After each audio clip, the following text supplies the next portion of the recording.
अस्सलाम वालेकुम नाजरीन, हक़ाइक़ टीवी में प्रोग्राम हक़ाइक़ विद एहसान बिटालवी में आपके साथ मुस्तफ़ा एहसान।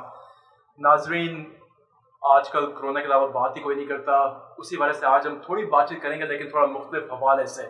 हम इस बारे में बात नहीं करेंगे कि कहाँ कितनी अमवात हो रही हैं, लोग किस परेशानी का शिकार हैं, कहाँ बढ़ रहा है, कहाँ लॉकडाउन है, कहाँ नहीं है। आज हम डिस्कस करेंगे इसको थोड़ा ज़्यादा साइंसी तरीके से, और उस पर हमने आज बात करने के लिए दावत दी है अपने साथ डॉक्टर मोहम्मद हनान जमील साहब को, जो चीफ मेडिकल ऑफिसर है LRBT के, जो पूरे पाकिस्तान में 33% आंखों के मरीजों का इलाज इनकी ऑर्गेनाइजेशन के थ्रू होता है। और उसके साथ ही शामिल हैं डॉक्टर फैजुर रहमान साहब, जो एक रिनाउंड होम्योपैथी डॉक्टर हैं। तो इनसे पूछेंगे उस हवाले से कि आजकल तो सब लोग उसको दूसरी मेडिसिन के जरिए ट्रीट करने की कोशिश कर रहे हैं, ये कहाँ पे हेल्प कर सकते हैं और इनकी नॉलेज उस बारे में क्या बताती है। तो शुक्रिया हमें ज्वाइन करने का हनान साहब और फैज साहब। तो हनान साहब, पहले आपकी तरफ आते हैं। कुछ हल्कों में, कुछ जगह पे ये बात ये भी फैली हुई है या फैली है, अखबार में आया है कि ये वायरस आंखों के जरिए भी मुंतकिल हो जाता है या उसके ट्रांसमिट हो जाता है। इसमें कोई हकीकत है, और अगर है तो वो क्या है? जी हाँ, बिल्कुल। इसमें हकीकत है कि ये वायरस जो है आंखों के जरिए ट्रांसमिट हो सकता है दूसरे शख्स में। जो बाकी रूट्स हैं वो ड्रॉपलेट हैं, जैसे कि आप सांस के ज़रिए, मुंह के ज़रिए और किसी हद तक आंखों के ज़रिए, क्योंकि आंखें आपके जिस्म का जो म्यूकोजल सरफेस है, उसी तरह ये एक्सपोज सरफेस है जिसमें फ्लूइड भी है, और अगर वायरस इस कांटेक्ट में आता है तो वो सर्वाइव कर सकता है आपके खून की नालियों के ज़रिए जिसमें। तो अब जो लोग मास्क लगा रहे हैं सब में सांस में जाने से बचने के लिए, आंखों के लिए क्या वो ड्रॉप तरह होते हैं कुछ, या नहीं? क्या? आंखों के लिए देखें, एक जो अच्छा प्रोटेक्टिव इक्विपमेंट है वो तो ये है कि आप एक शील्ड का इस्तेमाल करें, प्लास्टिक शील्ड का इस्तेमाल करें जिसमें आपकी नाक, मुंह, आंखें सब कवर हो रही हैं। ठीक है। और अगर वो नहीं है और आप मास्क इस्तेमाल कर रहे हैं तो फिर प्रोटेक्टिव गॉगल्स इस तरह से, जिनमें साइडों से हवा का गुजरना मुमकिन हो, इस तरह की प्रोटेक्टिव गॉगल्स, और वो डॉक्टर्स के लिए वो ज़रूरी है कि वो आप आंखें कवर रखें। ठीक है। अच्छा, शुक्रिया साहब। फैज साहब, आपकी तरफ आते हैं कि ये बीमारी, इसमें सबसे ज़्यादा यही है कि आपका इम्यून सिस्टम कितना कमज़ोर है, इम्यून सिस्टम कितना आपका मजबूत है। और ये बीमारी जो है ज़्यादा बुजुर्गों में, जो ज़्यादा उम्र के लोग हैं, उनका इम्यून सिस्टम थोड़ा कम होना शुरू हो जाता है, उनके लिए ज़्यादा ख़तरनाक है। क्या इस बीमारी के लगने के बाद इम्यून सिस्टम को इतना मजबूत किया जा सकता है कि इससे इंसान खुद रिकवर कर सके without vaccination, without other medications, या एक बार लग गई तो उसके बाद इम्यून सिस्टम को उठाना मुश्किल है? उसके हवाले से ओवरऑल इम्यून सिस्टम के बारे में क्या क्या आप जानते हैं? इंसानी ज़िंदगी जब से इस वायरस पर आई है, तो ज़िंदगी ने के मुखालफ जो है, वो जो चीज़ें आई हैं उसकी दुश्मन चीज़ें भी आई हैं, जिसमें वायरस, बैक्टीरिया वगैरह आया है।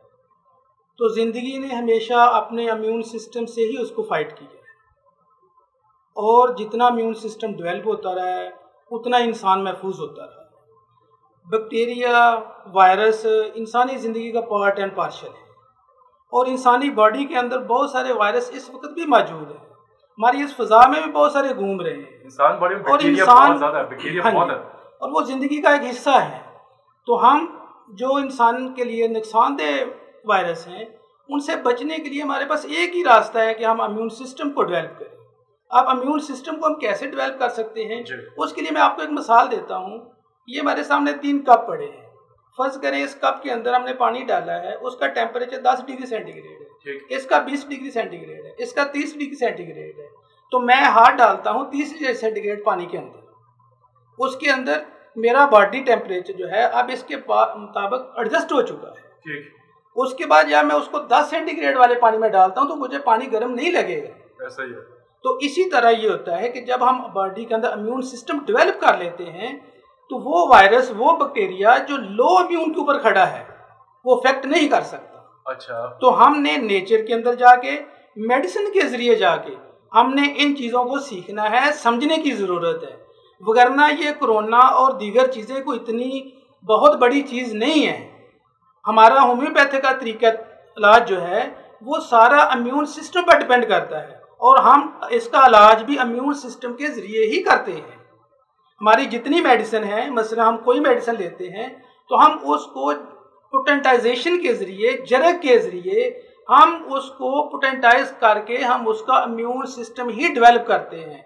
जो बॉडी का सेल और बैक्टीरिया के मुताबिक होता है, हम उसका इम्यून सिस्टम उससे डेवलप करके हम उसको जिस तरह मैंने मिसाल दी है कि 10 से हम 30 डिग्री सेंटीग्रेड पर चले जाते हैं तो हम 30 पर ले जाते हैं, वो जो बैक्टीरिया और वायरस है उसका इम्यून कमज़ोर हो जाता है, बॉडी इम्यून सिस्टम डेवलप हो जाता है, और यही इसका ट्रीटमेंट है और यही इसका हल है। उसी वजह से मुझे ये बताएं कि एक नॉर्मल बंदे का जिसका इम्यून सिस्टम आप कह सकते हैं कोई बहुत अच्छी लेवल पे नहीं है, उसमें आपके ख्याल से होम्योपैथी के हवाले से कितना वक्त लगता है उसके इम्यून सिस्टम को स्ट्रॉन्ग करने के लिए? इम्यून सिस्टम को कमज़ोर करने के लिए देखो, जब हम स्ट्रांग की बात करते हैं फिर हम कमज़ोर की बात भी करेंगे, ठीक है।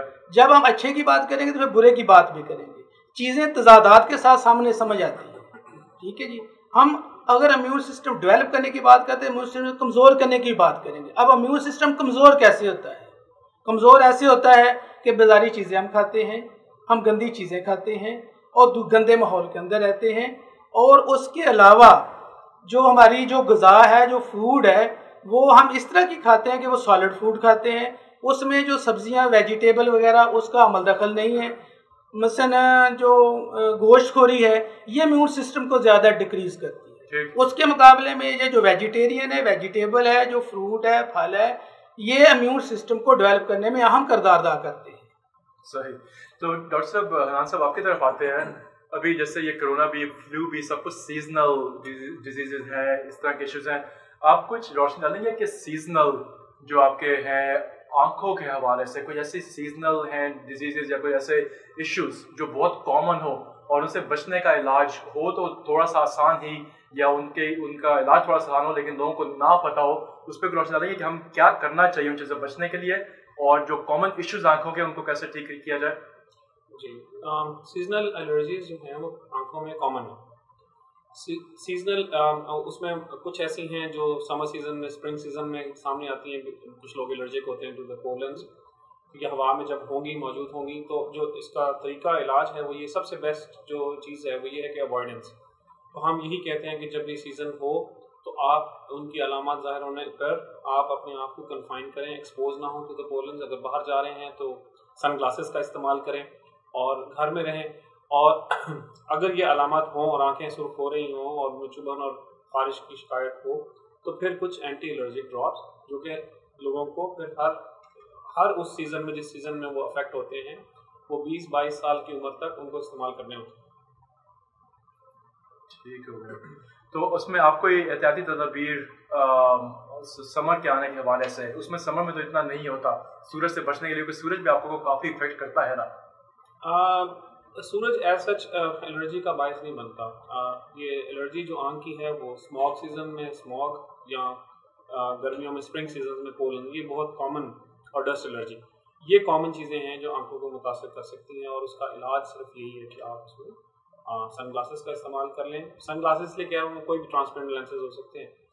ग्लासेस बेसिकली प्रोटेक्टिव है। आंख को ज़्यादा धोते रहें, पानी से साफ़ करते रहें, ड्रॉप्स इस्तेमाल करते रहें, मसनूई आंसुओं के ड्रॉप्स जो हैं उनका इस्तेमाल करते रहें, वो डाइल्यूट करते रहेंगे एलर्जेंस को और एंटी एलर्जिक को। सही हो गया। फिर फैज साहब आपसे आज का हमारा आखिरी सवाल फैज साहब आपसे है, और ये एक कॉमन, इसको मिथ कह लें या लोगों के अपने अपने जहन बनाए हुए हैं, जिसमें मैं भी एक शामिल हूँ, तो शायद मेरे कुछ नज़रियात क्लियर करने के लिए, नाज़रीन क्लियर करने के लिए आप मुझे बताएं कि एक छोटे बच्चे को छोटी उम्र से अगर आप उसको जैसे कहते हैं कि हैंड सैनिटाइजर का इस्तेमाल करना शुरू कर देते हैं और इसको बहुत बचा के रखते हैं दूसरे माहौल से कि उसको डस्ट एलर्जी ना हो, उसको गंदगी ना लगे, सब कुछ ना लगे, क्या वो आपका इम्यून सिस्टम बड़ी उम्र तक डेवलप करने से रोक सकती है ये चीज़ें, अगर आपने उनको बचा के शुरू कर दिया? या अगर आप बच्चों को, जिस तरह बच्चे हरकतें करते हैं, बाएं खेले, जो मर्जी करें, उनका इम्यून सिस्टम ज़्यादा स्ट्रॉन्ग बन जाता है उन बीमारियों से बाद में लड़ने के लिए? इसमें कोई ख्यालात हैं आपके? देखो, ये जो ज़िंदगी है ये माहौल के साथ जुड़ी होती है, हम माहौल को नज़रअंदाज नहीं कर सकते। तो अब जिस माहौल के अंदर आप बच्चे को डेवलप कर रहे हैं कि मतलब उसको सफाई सुथराई का आपने तरतीब दी है, तो वो तो ज़रूरी है। इंसान जो है वो इसी चीज़ का नाम है, वो कोई शऊर के ज़ोर पर अपना एक इंसानी माहौल डेवलप करे। तो उसके अंदर जो सबसे ज़्यादा जो इम्यून सिस्टम पर अफेक्ट करने वाली चीज़ है वो खौफ है। जिस माहौल के अंदर, जिस सोसाइटी के अंदर खौफ ज़्यादा मौजूद होगा, वहाँ पर इम्यून सिस्टम बेशक आप सोने के नवाले भी दें, वो डेवलप नहीं हो सकता। आप उसमें एजुकेशन ले जाएं या कोई और दीगर पहलू ले जाएं जिसमें खौफ मौजूद है उसमें इम्यून सिस्टम डेवलप नहीं होता। तो आपको इम्यून सिस्टम डेवलप करने के लिए नेचर के करीब जाना पड़ेगा। जो भी, क्योंकि इंसान जो है वो नेचर से डेड्यूस है, डिराइव फ्रॉम नेचर है। Exactly. तो इसलिए हमें नेचर का, और नेचर का पार्ट भी है, और हमें नेचर की तरफ ज़्यादा जाने की ज़रूरत है, वो बच्चा हो या बड़ा हो, ये बहस नहीं है। हाँ, बच्चा जो है उसमें एक ग्रोथिंग पीरियड होता है, वो ग्रो कर रहा होता है, उसका इम्यून सिस्टम वैसे ही मजबूत होता है निस्बतन ओल्ड एज के।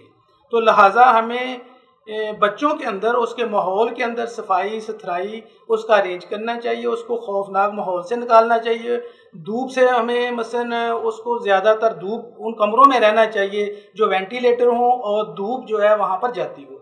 धूप जो है वो सबसे ज़्यादा जो है वो बूस्ट अप करता है इम्यून सिस्टम को।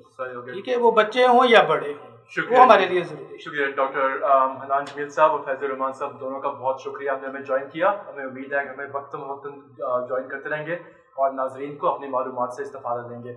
शुक्रिया नाजरीन, आज के लिए अल्लाह हाफ़िज़।